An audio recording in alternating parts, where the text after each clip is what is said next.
In the last hour, it's been announced the 2030 Asian Games will be held in Doha. The Qatari capital was revealed as the venue by the Olympic Council of Asia, while Riyadh was named as the host of the 2034 Games under a compromise agreed between Qatar and Saudi Arabia. The Games are the second biggest multi-sport event after the Olympics. Let's get more now with our sports presenter, Andy Richardson. Andy, so both countries had wanted to host in 2030. How was the solution reached? Well, I think it's a victory really for Doha and Qatar's long-term commitment to its sporting infrastructure. I mean, it's hard, of course, not to see the geopolitics of this situation with Saudi Arabia being part of the blockade that's been imposed on Qatar. But I think this is slightly more nuanced and perhaps slightly more straightforward than that. Qatar has vast experience of hosting huge sporting events. It started really in 2006, when it hosted the Asian Games for the first time. It's remodelled its national stadium, and everything really is in place to rehost an Asian Games. And since then, last year we saw the World Athletics Championships hosted here in Doha, and of course the big one coming around the corner, the Football World Cup, and that has resulted in even more investment in training facilities, in transport facilities for fans and media.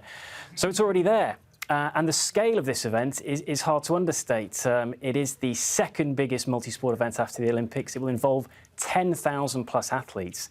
And the Olympic Association at both regional level and the international level by Thomas Bach is at pains to stress that it doesn't want to overburden hosting countries. And at the moment, Qatar is in a position where pretty much tomorrow it could host these Asian Games. It has to be said that Riyadh and Saudi Arabia are also moving in that direction. They are starting to host big sporting events, be it a Formula One race next year. They've hosted big boxing matches in the last few months as well. But in terms of hosting multi-sport events with large numbers of international athletes, it isn't quite there yet. So this compromise has been reached whereby Saudi Arabia will be given that extra few years to prepare for the 2034 Asian Games. You sort of touched on it there, Andy, but I'm wondering if you can talk to us a little bit more about the wider context here. Yeah, of course. There is the blockade that's been imposed on Qatar by neighbouring countries, including Saudi Arabia, is of course part of the conversation that's in the background here. And it's arguable that perhaps Riyadh wouldn't have been pushed into bidding so soon for an Asian Games had it not been for the fact that their great regional rivals, Doha, were also going for the 2030 Games. There's also a desire to bring the Olympics one day to the Middle East, and which country will be at the front of the race to do that.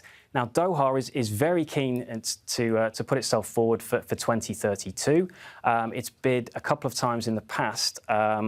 The big stumbling block it will face is the timing of the Olympics. With the Asian Games, the organisers can be a bit more flexible. For example, when Doha hosted in 2006, the Games were hosted in December, when the weather is much cooler here.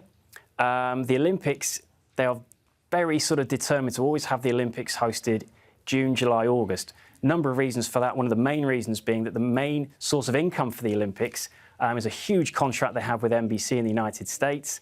They want the Games to be hosted in the summer. They don't want it to be clashing with major North American sporting leagues later on in the year when the Middle East would like to host an Olympics, be it October, November, December. But the IOC, the International Olympic Committee, had indicated they wanted to see Doha host another big sporting event after the World Cup, something like the Asian Games, before they rebid for the Olympics. So this is the perfect opportunity for that.